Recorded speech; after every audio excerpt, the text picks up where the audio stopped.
வணக்கங்க. நம்ம வந்துங்க ஏற்கனவே பஞ்சகாவியம் தயாரிக்கிறது எப்படின்ட்டு பார்த்தோமுங்க. பார்த்துட்டுங்க அந்த பஞ்சகாவியம் எப்படி பயன்படுத்தணும் அப்படிங்கிறத வந்து உங்களுக்கு ஆதாரத்தோடு காட்டலாம்னு தாங்க இந்த வீடியோங்க உங்களுக்கு.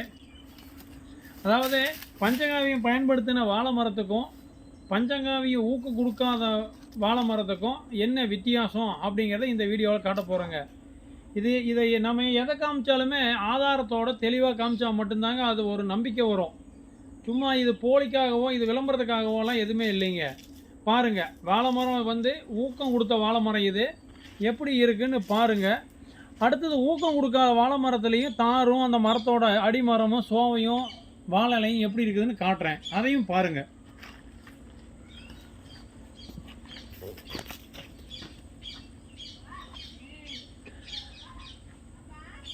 பாருங்கள், இது வந்து பஞ்சகாவியம் கொடுத்த வாழை மரத்தோட தார், அதனோட பிஞ்சு இப்போ தாங்க வந்து பூவிலேருந்து வெளியே வந்திருக்குது.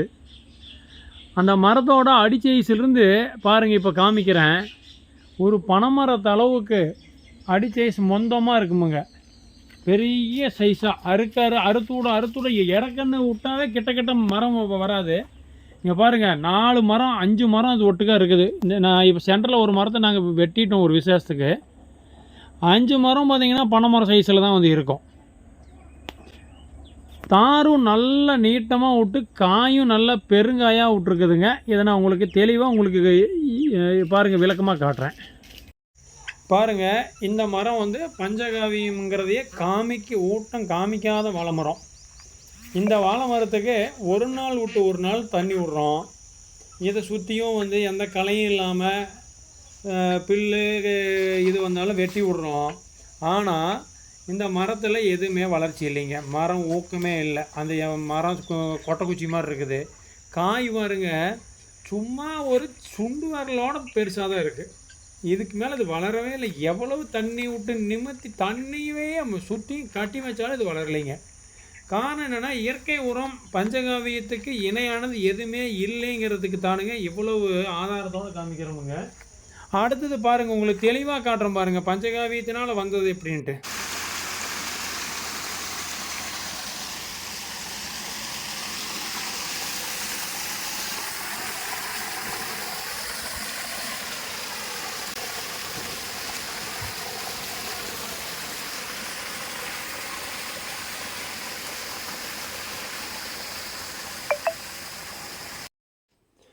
பாருங்கள், இது பஞ்சகாவியம் ஊக்கம் கொடுத்த வாழை மரத்தோட தார் ஈனி இருக்கிறது.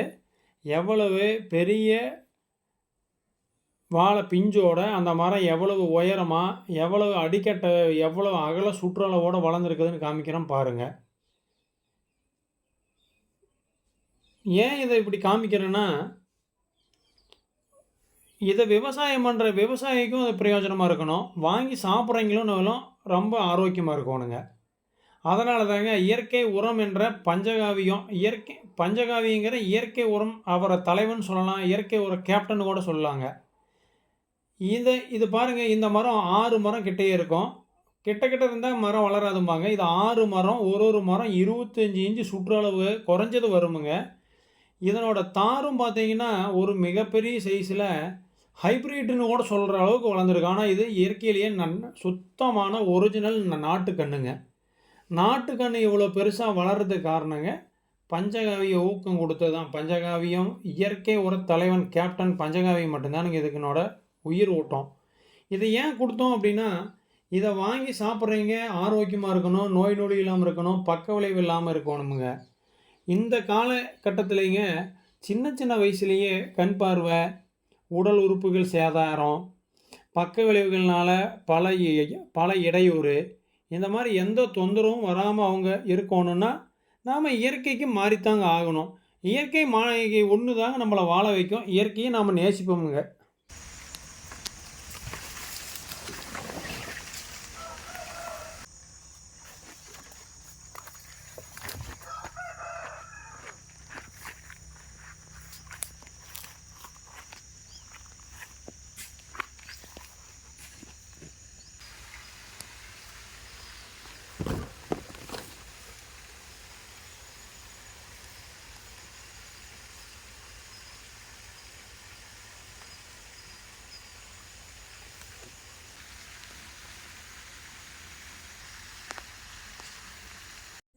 பாருங்கள். இப்போ பஞ்சகாவியத்தோட பயனை வந்து வாழையில் ஆரம்பித்து உங்களுக்கு சொல்லிகிட்ருக்கேன். அடுத்தது பார்த்தீங்கன்னா பூச்செடி. அதே மாதிரி ஒவ்வொருத்தரும் வீட்டிலையே இந்த காய்கறி தோட்டம் போட்டு அமைக்கலாம் அப்படிங்கிறதையும் உங்களுக்கு அடுத்த வீடியோவில் போடுறேன். யாருமே இயற்கை சூழலை தவிர மாறி எந்த விஷத்தன்மையான காய்கறியும் சாப்பிட வேண்டாம். தயவு செஞ்சு களைக்கொல்லிமை சம்மந்தப்பட்ட இந்த விஷத்தன்மையை பயன்படுத்துகிற காய்கறிகளை சாப்பிடாத, இயற்கையிலேயே சாப்பிடு. இயற்கையிலேயே நம்மளே தயாரித்து நம்மளே வந்து உற்பத்தி பண்ணி சாப்பிட்டுக்கலாங்கிறதுக்காகத்தானுங்க உங்கள்கிட்ட தயவு கூர்ந்து ஒவ்வொரு வீடியோவிலையும் நான் கேட்குறேன். இயற்கை சூழலை வந்து நம்ம உருவாக்க முடியும், நம்மளால் செய்ய முடியும். வீடு குடியிருக்கிற இடத்துலையே பண்ண முடியும். இதுக்கு வந்து பெரிய தோட்டம் வேணும், 50 ஏக்கரா 100 ஏக்கரா பெரிய பெரிய தோட்டம் வேணும்லாம் கிடையாதுங்க. 10க்கு 10 சைஸ் இருந்தால் போதுங்க. இல்லைன்னா 2க்கு 4 அடி அகலம், இல்லையா இந்த 1 அடி அகலம் 2 அடி உயரம் பூச்செடி. அந்த பூ தொட்டி மாதிரி இருந்தால் கூட அது போதுமுங்க. இல்லை அந்த க்ரோ பேக் இருந்தால் போதுமுங்க. அதை வச்சு நாம் தேவையான நம்ம குடும்பத்துக்கு தேவையான காய்கறி கீரைகள்லாம் உற்பத்தி பண்ணலாம். அது எப்படி பண்ணுறாங்கங்கிறத கூட உங்களுக்கு நான் ஆதாரமாக காமிக்கிறேங்க. அடுத்த வீடியோவில் அதை பற்றி பார்க்கலாமுங்க. ரொம்ப நன்றிங்க. வணக்கங்க.